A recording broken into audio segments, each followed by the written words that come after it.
नमस्कार स्वागत करुछि आज मुख्य गुरुत्वपूर्ण खबर को आपण मानकु दर्शक बंधु एबे आमर हस्तगत होइतिबा खबर रही जलवायु संपर्कित।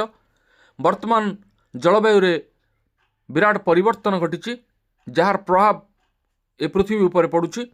जानिबा जलवायु रे कौन परिवर्तन घटी एवं ए जलवायु परिवर्तन उपर पाणीपाग विज्ञानी मानकर गवेषणा कौन कहूछि एवं केउ केउ स्थान को विपर्ययर मुकाबला पाई प्रस्तुत होगा पड़ो से संबंध में संपूर्ण विवरण मुझे आपको ये भिडियो प्रदान करी से आपने निश्चित भिडियो को प्रथम शेष पर्यंत देखिए। जब भिडियो भल लगे तो पाखे थी लाल बटन निश्चित सब्सक्राइब करेंगे, पाखे आसुवा बेल आइकन बजाइदेवे और ऊपर आसुवा ऑल नोटिफिकेशन क्लिक करने भूलें जहाँफल ये भिडियो सर्वप्रथम आप निकट में पहुँच पार। तेज आसतु जाना आज पाणीपाग संपर्कित बा जलवायु संपर्कित एक विशेष गुरुत्वपूर्ण खबर को। विश्व पाणीपाग संगठन सूचना मुताबक 2025 होउछि विश्वर द्वितीय सर्वाधिक उत्तप्त वर्ष। 2025 हाराहारी तापमात्रा प्राक शिल्प जुगर हाराहारी ठारू प्राय 1.8 डिग्री सेल्सियस अधिक थिला, जहाँ 2024 पर द्वितीय स्थान रही। 2024 रे एलिनो जलवायु पर्याय विश्व को उत्तप्त करथिला, किंतु वर्तमान लालिना पर्याय अच्छी जो प्रशांत महासागर थंडा जल ऊपर को उठा जो विश्वर तापमात्रा ह्रास पाउछि। अन्य पक्षरे जीवाश्म इंधन निर्गमन 2025 रे आउ एक रेकर्ड रे पहुंच, जहाँ विनाशकारी चरम जलवायु घटनार सहायक होउछि। 2025 रे अनेक अंचल रे शक्तिशाली झड़, जंगल रे निया और उताप अनुभूत होइछि।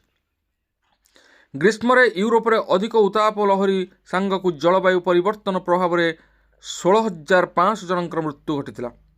अक्टोबर रे जामाइका को आसीथिबा सबुठारु शक्तिशाली घूर्णिबात्या मेलिसा रे 80 रु अधिक लोक प्राण हराइथिले। एथिरे अनुमान $8.8 बिलियन क्षति होइतिला। नवेम्बर रे Sri Lanka, Indonesia, Thailand, Malaysia, Vietnam रे बात्या एवं झड़ जो भूस्खलन बन्या परिस्थिति सृष्टि होता। यही प्राकृतिक विपर्यय 1600 रु अधिक लोक प्राण हराइथिले।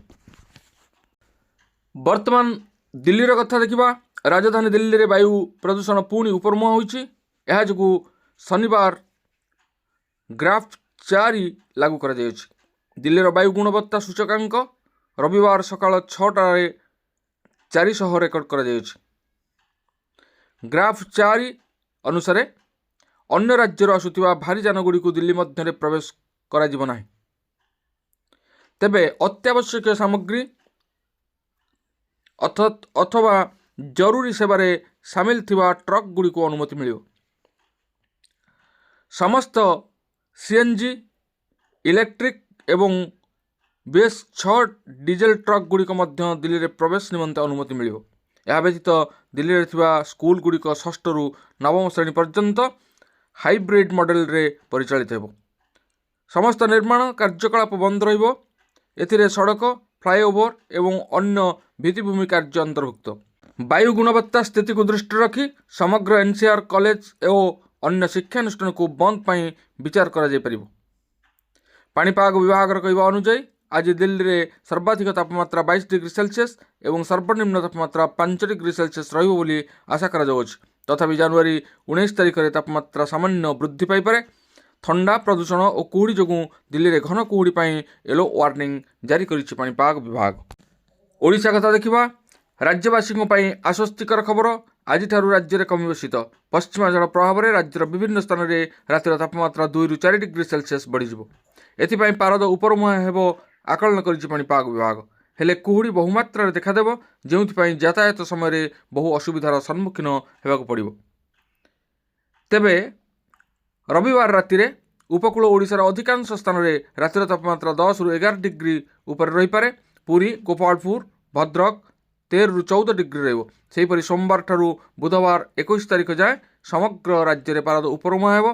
अधिकांश स्थान में रातिर तापमात्रा 12 रु 15 डिग्री रही पारे बोली पाणीपाग विभाग पक्षरु आकलन करा जायछि। तेबे ए थिला आजिर पाणीपाग संपर्कित एक विशेष गुरुत्वपूर्ण सूचना।